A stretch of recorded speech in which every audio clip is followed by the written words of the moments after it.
What is up, everyone? Welcome to yet another Behind the Track episode. And I'm not even sure what episode we're at today. I think it's like episode 6 at this point. I'm not paying attention because it's not a real series. I'm just really trying to keep track of it, trying to keep it a fancy name for you guys, or, well, basically just trying to keep a track of something. Anyways, today we're going to be looking at what's going to be a new release for me. It should be coming out the same time that I release this video, or at least around the same time. Essentially, I want to do a bit of a background dive on a few sections of this song to, give you guys a bit of a background while it releases. So you got the actual release itself, and then a bit of content behind the actual release. Essentially, I'm just trying to boost my views. It is what it is. If it works, good. I'm happy to hear it. But I love doing these videos. It does let me, get a bit away from the actual production side of things, whereas I still get to show them off. So not like I'm showing off much here, but it does get me to go into more of a presentation kind of side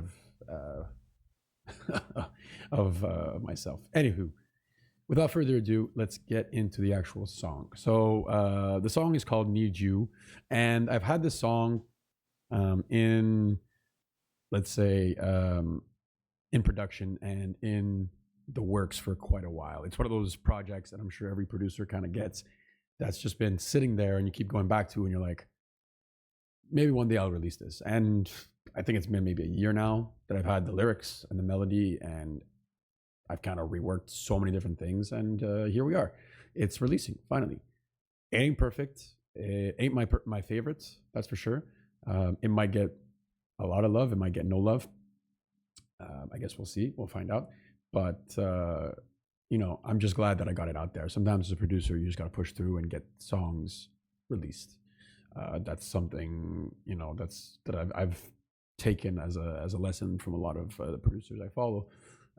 So here we are. So let me break it down, like I have in other videos before. Usually stuff like the bass and the kick and the drums are usually what I focus on. Today it's a little bit different because this song, I kind of approached it from a different angle than I usually do.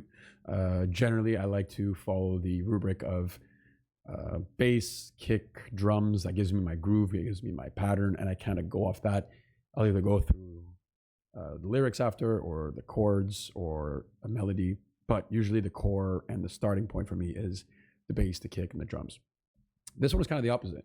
This one I found kind of a template for the melody and reworked it around the set of vocals that I found. So the melody spoke to me way back. Like, you'll even see like the name. This is like the name of it. I think it was DH20 piano loop. Yeah. That's the name is here in the actual title.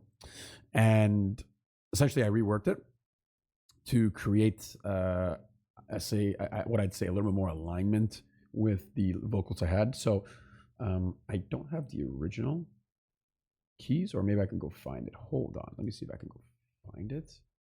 Let's go to, I think it was in sound packs. Let's look at 20 piano. I didn't think I'd be doing this, but here we are. I thought I would just make you guys listen to it, but piano MIDI. Is it A minor? It's D minor. Piano. There's a piano loop. No, here it is. No, it's A minor again.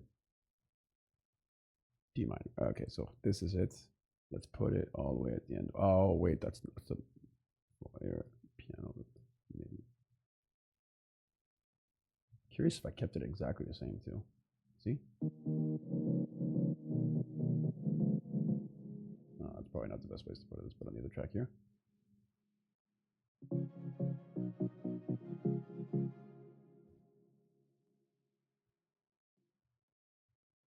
Yeah, I definitely changed some things because it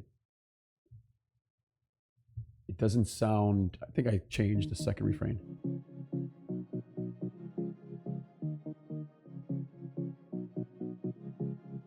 Yeah, that's only the first part. I added a second part to it, so it was only, this is I think 2 bars. I made it to 4 and 8 bars. Anyway, so without really going into detail as to what that sounds like and how much I changed and what exactly I changed, this is what the melody sounds like in my song right now. It is similar to that loop, but like I said, I made it much longer.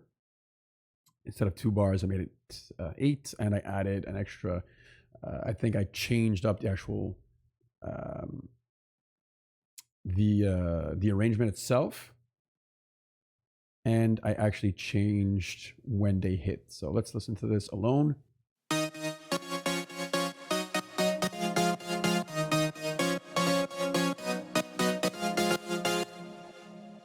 So these are, I believe, eighth notes. No, they are 16th notes. And there's an eighth note here. So originally I started just with a piano loop.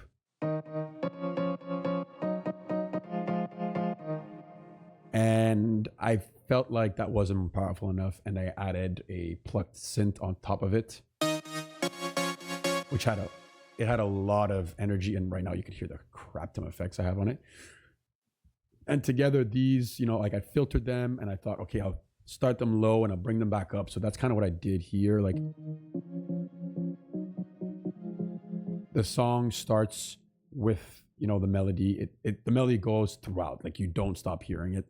And in my mind, I really wanted to keep it there, filter it, bring it back, filter it, bring it back. So that was my initial plan. That's what I started with. Again, this has been in the works for so long that I went back and forth with it so many times. And at one point, I'm like, you know what? Let me just stick to my original idea, which is what I did. Rather than taking it out, I just filtered it. So it was much more muted, and then much more open, and a lot more aggressive in the actual chorus. And then I added a third layer on top, which gave it much more of a middle, because I'm pretty sure this is much more in the mid. It gave it that tingy metallic sound, and it was just an extra layer that I wanted to add. So final product for that melody is as sounds.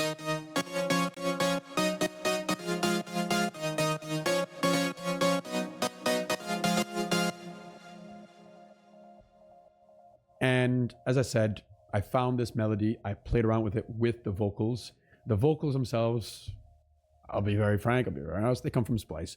I liked them. They sounded good at the time. I've worked them over like a million times. I think this is like, as I said, just like the melody, this is like maybe the 8th version of this, because there were choruses, doubles, there were ones with effects, ones without effects. There was a wider version. So I'll show you all three and why I have so many different vocal tracks here.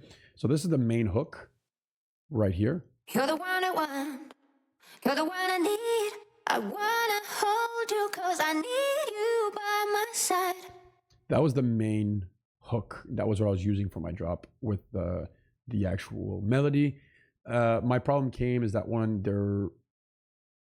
it came the time for me to start layering these and deciding what I want to do with them, the timing of one, like I couldn't just stack one after the other. Like you see it right here.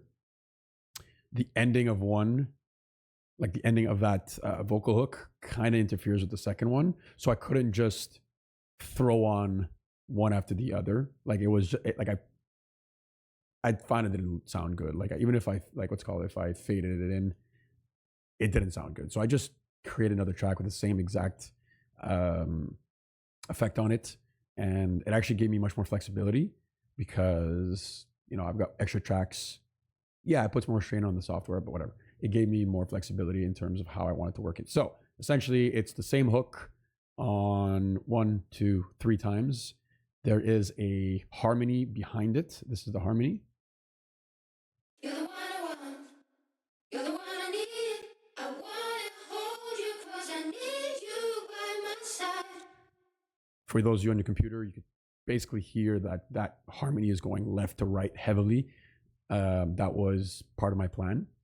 So these together here, you should have the vocal in the middle and then the harmony going from left to right. You're the one I want. You're the one I need. I wanna hold you 'cause I need you by my side. So there's your main hooks. There's my, you know, my center, and then my harmony behind it. And then lastly, I found this bigger chorus version, which was almost like a crowd atmospheric vibe.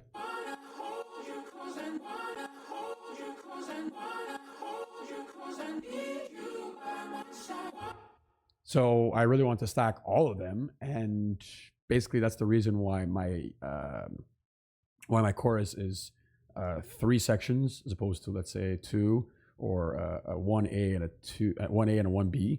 In this case, it's just like 1A, 1B, 1C kind of thing. And yeah, so instead of, let's say, 8 bar, and that's it, it's 8 bar, and another 8 bars. So in total, it's 24 bars, which, again, odd length for a chorus, but I really wanted to get that hook once, twice, in different fashions. Each of them have different layers. So one of them has different drums than the other one, and it keeps building. And then the third one has that even more drums, but also has that vocal. So that atmospheric vocal. So You're the one I want. You're the one I need. I wanna hold you 'cause I. So this song had a lot of things I wanted happening, but it really tested me production-wise, because there's so many different sounds occurring, so many different layers. So I really spent a lot of time on the mixing, a lot of time on deciding what to keep, what not to keep. And that's probably why it took me so long. So here's the chorus, with the vocals and the melody. And this is what it sounds like at the beginning on the first chorus, in the first 8 bars. You're the one I want. You're the one I need. I wanna hold you 'cause I need you by my side. And that's essentially what I built the song around. Those vocals, that melody, everything else just came second and built from there. Here's what it sounds like on that last part of the chorus. You're the one I want. You're the one I need. I wanna hold you 'cause I need you by my side. So there's the main core elements of my track.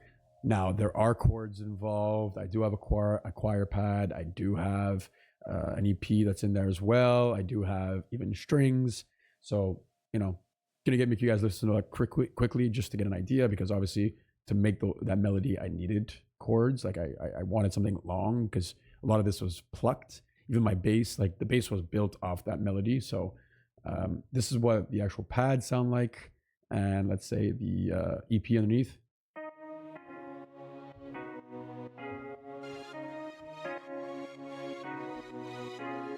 They essentially follow the melody, but without being plucked. Again, I fought with that being in or out for a long time. And the bass, like I said, it follows the melody, so nothing special here. I think it skips me 1 beat.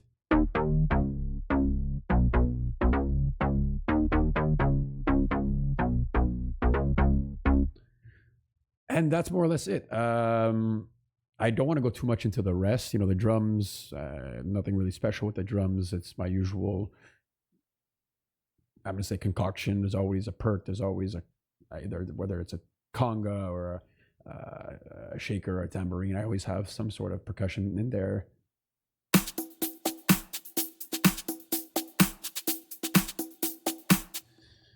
Yeah. So I tried to keep this short. We're at 15 minutes. That's usually the length of these videos. Once again, this was not really planned. This is kind of me just like going through my track, explaining it to you guys, how I built it, how I laid it out. And yeah, hopefully, I mean, there's something you guys can pull from this. Hopefully you enjoy the release. I hope some of you enjoy it at least, or some of you enjoy my thought process behind it. And if there's, I guess, anything you guys are curious in, leave a comment in the video, leave me a like, and we could talk through it, or we could look at it in another video. Like I said, I'm doing this for pleasure. I'm not really doing this for results. So 1 like, it'll make me happy. No likes, it really doesn't bother me at all.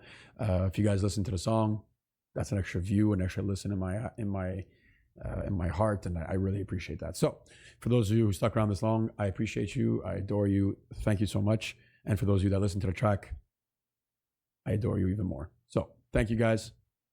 Enjoy. Have a great rest of your day.